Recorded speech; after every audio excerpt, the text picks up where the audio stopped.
Akhirnya Ayah Ruben menceritakan rahasia Betran Putra Onsu ya guys, dimana ternyata Betran Putra Onsu itu punya seperti indera keenam guys.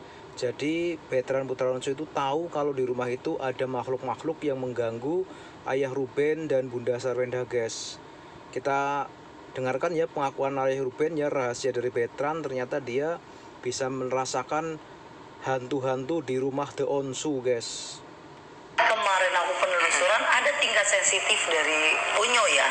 Saya saat kesurupan, Onyo bilang, Anti cuma mau nanya satu pertanyaan. Apakah di belakang Angkel itu benar ada orang tinggi besar dan segala macam?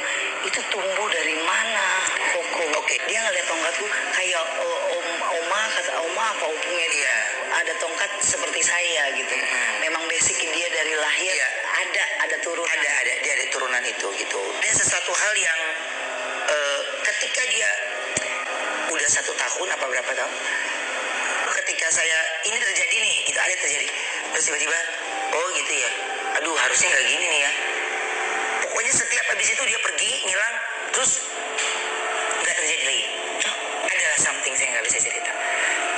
Saya nggak ngeh sebenarnya tadinya, nggak ngeh ya, nggak pernah kepikiran akan salah satu kelebihannya dia ya. Ya gitu. Berarti Tuhan memang menghadirkan Onyo itu banyak kelebihan.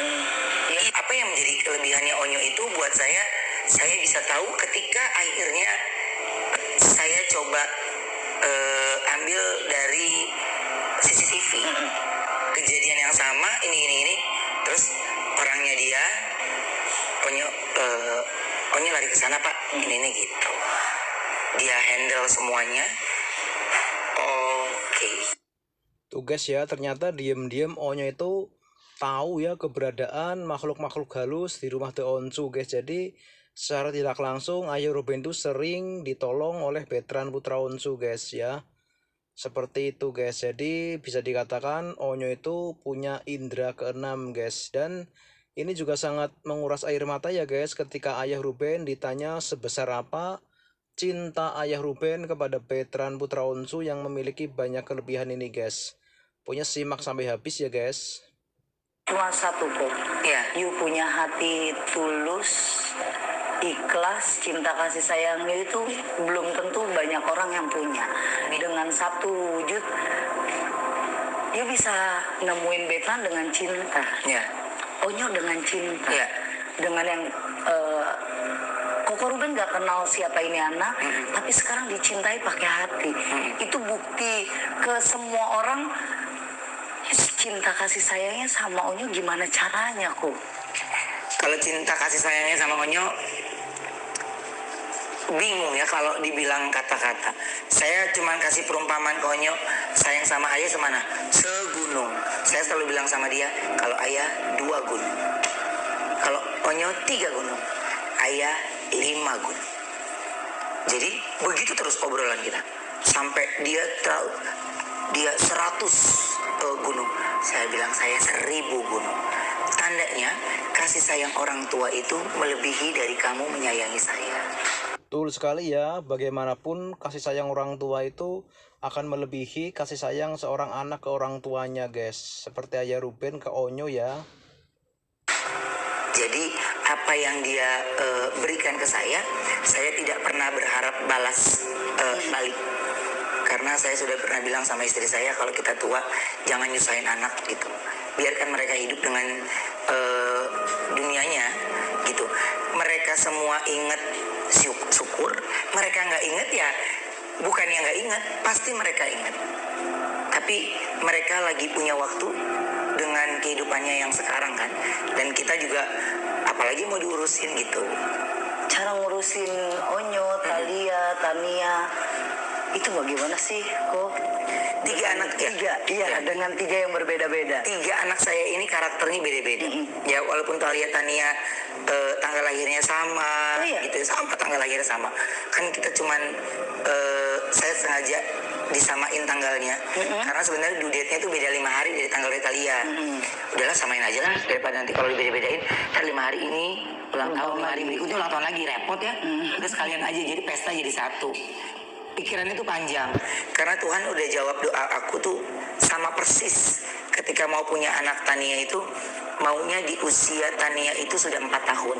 Tujuannya apa? Biar nanti kalau Talia mau masuk SMA, Tania masuk SMP, itu nggak samaan.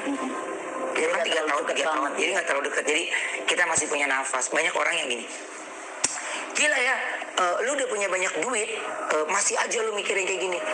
Ya, lu harus pikir bagaimana apa yang kita punya ini sifatnya sementara. Ya, sifatnya sementara.